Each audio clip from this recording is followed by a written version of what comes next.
The first thing Commander Nate Greaves felt was the weightlessness of pain. It wasn't the kind that screamed through the nerves, no. This was a dull, bone-deep ache, the kind that made you forget where you ended and the world began. When he opened his eyes, he was met with a smog of greenish light filtering through the cracked viewport of the Icarus Dawn. The world outside looked alien, shimmering and pulsing like the surface of an oil slick. He didn't remember hitting the ground. He barely remembered the moments leading up to the crash. Alarms, shouting, the wrenching pull of gravity as the ship's engines failed.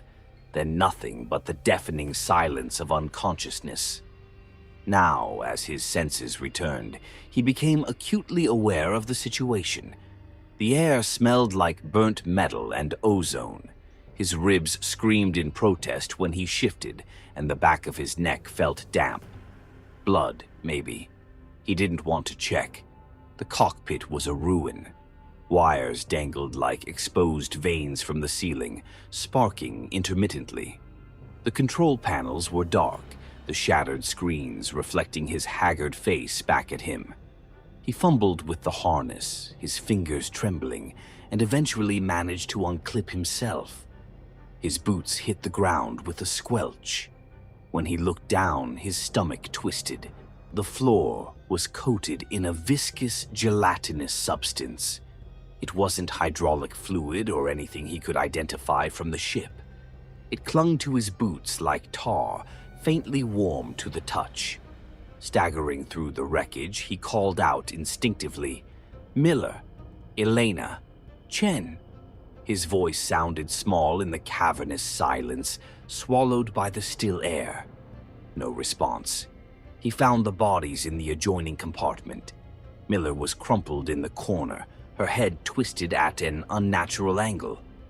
Chen lay slumped over a console, a shard of metal impaled through his chest. The sight of them made Nate's stomach churn, but it was Elena's absence that struck him the hardest. Her seat was empty, the harness dangling loose. Maybe she'd survived. Maybe she'd been thrown clear of the wreckage. The thought gave him a flicker of hope, however dim. Grabbing a survival pack from the storage locker, Nate stumbled out of the ship and into the alien world. The landscape stretched out before him like something torn from a fever dream. The ground wasn't solid. It shifted and pulsed beneath his boots, a semi-transparent, fleshy surface that gave slightly with every step. It was a nauseating sensation, like walking on living tissue. Strange, crystalline formations jutted from the surface, their sharp edges glinting in the light of two suns that hung low in the greenish sky. The air was breathable, though thick with a faint metallic tang that coated his throat. He wandered a few meters from the ship, scanning his surroundings. To the left, the gelatinous ground sloped into a shallow valley where pools of iridescent liquid shimmered, reflecting the twin suns in a way that made them look like glowing eyes. To the right, a forest of tall, spindly trees stretched upward, their branches forming intricate lattice-like structures. The trees emitted a faint hum, an almost musical sound that made the hairs on the back of his neck stand on end. Nate's military training kicked in. Assess, prioritize, survive. He pulled out the survival scanner from his pack and swept the area for signs of life. The scanner blinked erratically, unable to process the alien environment. The readouts made no sense, spiking one moment, flatlining the next. Frustrated, he slapped the side of the device, but it was no use. If there was life here, it wasn't anything the scanner recognized. As the hours passed, Nate focused on salvaging what he could from the wreckage. He pried open a few intact compartments, pulling out ration packs, a water purifier, and the emergency beacon. The beacon was his best shot at rescue, but when he activated it, All it produced was a pitiful sputter of static. He cursed under his breath. The crash must have damaged the transmitter.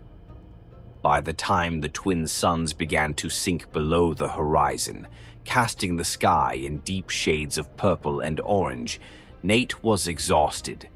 He set up a makeshift camp near the ship, stacking debris to form a crude shelter. The ground beneath him continued its slow, pulsing rhythm, but he forced himself to ignore it. He ate a ration bar without tasting it, then sat staring at the horizon, waiting for the stars. The stars never came. Instead, the sky became a swirling mass of green and blue light, like an aurora on Earth, but far more vibrant, almost alive. The hum of the trees grew louder in the stillness of the night, their branches shifting as if responding to the celestial display. Nate watched, mesmerized, until the lights began to twist into patterns, spirals, arcs, shapes that defied logic. For a brief moment he thought he saw something moving within the lights, a shadow that darted too quickly to follow. He blinked and it was gone. Shaking his head, he retreated into his makeshift shelter, telling himself it was just exhaustion. The crash, the injuries. His mind was playing tricks on him. Still, sleep didn't come easily. Every time he closed his eyes, he felt like something was watching him. The hum of the trees seemed to grow louder in the dark, a subtle vibration that resonated in his chest. When he finally drifted off, he dreamed of footprints. He woke before dawn, his breath fogging in the cool morning air. The alien landscape looked different in the pale light, less vibrant but no less unsettling. He decided to explore further, heading toward the forest of crystalline trees. As he walked, he noticed something that made him stop dead in his tracks. Footprints. His own. But there was something wrong. Beside each of his prints was another set, identical in size and shape, but mirrored. It was as if someone, or something, had been following him, perfectly matching his steps, but moving in reverse. He knelt to examine the tracks, running his fingers over the faint indentations in the gelatinous ground. They were fresh. A cold shiver ran down his spine. He was not alone. By the 10th day, Commander Nate Greaves realized he was not just surviving, he was changing. The alien planet, silent and vast, no longer felt empty. At first, it was the small, almost imperceptible changes in his body. His skin seemed paler in the light of the twin suns, a faint sheen reflecting back at him whenever he caught her reflection in the iridescent pools scattered across the landscape. There was the itch, too, patches of irritation crawling up his arms and neck like unseen insects burrowing beneath the surface. But there was no time to dwell. His supplies were dwindling.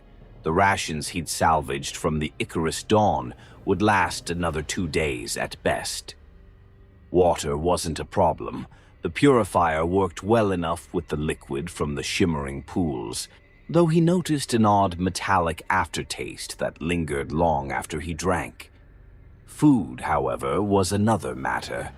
His scanner's readings were useless, spitting out gibberish every time he aimed it at the alien flora and fauna. Nutritional composition, undefined. Toxicity, inconclusive. It was a gamble every time he put something near his mouth, and he hadn't found the courage to risk it yet, but hunger gnawed at his stomach, an incessant reminder that his body needed fuel. The first encounter happened at dusk. Nate had ventured further into the crystalline forest, determined to find something edible. The trees here were taller, their glass-like branches twisting into intricate patterns that almost resembled neural pathways. As he moved deeper, he noticed the ground was different, no longer gelatinous but solid, with a faintly translucent quality that seemed to glow faintly under his boots. He froze when he saw it, a creature perched on one of the lower branches. It was about the size of a small dog, its body gelatinous and translucent like the pools he'd avoided drinking from. Inside its body, faintly glowing organs pulsed and shifted, their movements oddly hypnotic. The creature had no discernible eyes, just a circular mouth lined with rows of needle-thin teeth. Its limbs were spindly and segmented, ending in sharp, claw-like tips. Nate's first instinct was to run, but the creature didn't move toward him. Instead, it tilted its head, or what he assumed was its head, in a jerky, unnatural motion. It was watching him. No, he thought. Not watching. Sensing. Nate raised his makeshift spear, a broken piece of the Icarus Dawn's hull sharpened against the crystalline trees. He crept closer, each step deliberate, his muscles coiled and ready to strike. The creature remained still, its body pulsing faintly in rhythm with the hum of the trees. When he was close enough, he lunged, driving the spear into the creature's center. The thing didn't scream. It didn't even bleed. Instead, it burst open with a wet, squelching sound, its gelatinous body collapsing into a puddle of iridescent goo. For a moment, Nate stared at the mess, unsure what to do. Then the hunger overtook him. The taste was wrong. The flesh, or whatever it was, slid down his throat with a slick, rubbery texture. It was cold, almost painfully so, and left a metallic tang on his tongue. But it filled the gnawing void in his stomach, and for the first time in days, he felt something close to satisfaction. That night, he sat by the fire he'd managed to build from scavenged debris, staring into the flames as his body adjusted to its alien meal. At first, it was subtle, a faint tingling in his fingers and toes, like pins and needles. Then the itch returned, more insistent this time. He scratched at his arms until his skin was raw, but the sensation only deepened, spreading across his chest and neck. When he pulled back his sleeve to examine the source, his stomach turned. The nodules were growing. What had once been small raised bumps were now larger, almost bulbous, with faintly translucent edges. He could see something moving inside them, tiny, twitching tendrils that coiled and uncoiled rhythmically. He pressed his fingers against one of the nodules, and a sharp pain shot through his arm, followed by an audible squelch. He jerked his hand back, horrified. The hum of the trees seemed louder that night, almost oppressive. Nate sat with his back against the wreckage of the Icarus Dawn, his spear clutched tightly in his hands. He couldn't shake the feeling that he was being watched, even though he knew the crystalline forest was empty. Or was it? The next few days blurred into a haze of hunting and feeding. Nate became more adept at tracking the strange creatures of the planet. There were others besides the gelatinous predator he'd first killed. Bird-like reptiles with long, needle-thin legs and membranous wings that shimmered in the sunlight, and floating, jellyfish-like entities that emitted a soft glow as they drifted aimlessly through the air. But the act of eating them brought no relief, only more changes. The nodules spread across his body, branching out in irregular patterns. His hunger, far from abating, grew worse. No matter how much he consumed, it was never enough. Worse, he began to notice other changes. His muscles twitched involuntarily, and his vision flickered, his surroundings shifting between sharp clarity and a distorted, almost kaleidoscopic view. Colors he couldn't name bled into the edges of his sight, and sounds became amplified, the hum of the trees now a constant, grating presence in his mind. It wasn't just his body that was changing, it was his mind. One night, as he prepared to sleep, he saw it again, the spindly creature he'd glimpsed before. It stood at the edge of the forest, its elongated limbs twitching erratically. Its body was covered in a fleshy membrane that rippled in the faint moonlight. Nate froze, his breath catching in his throat. The creature didn't move closer, but its presence was overwhelming, suffocating. He tried to convince himself it was just another animal, another predator trying to survive like him. But deep down, he knew it was different. It wasn't hunting him. It was observing him. As the creature faded back into the shadows, Nate felt a sharp pain in his chest. He looked down and saw one of the larger nodules near his collarbone begin to split.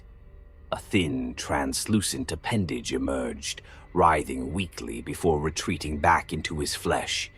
For the first time since the crash, Nate felt true terror. Continuation of the story, coming soon.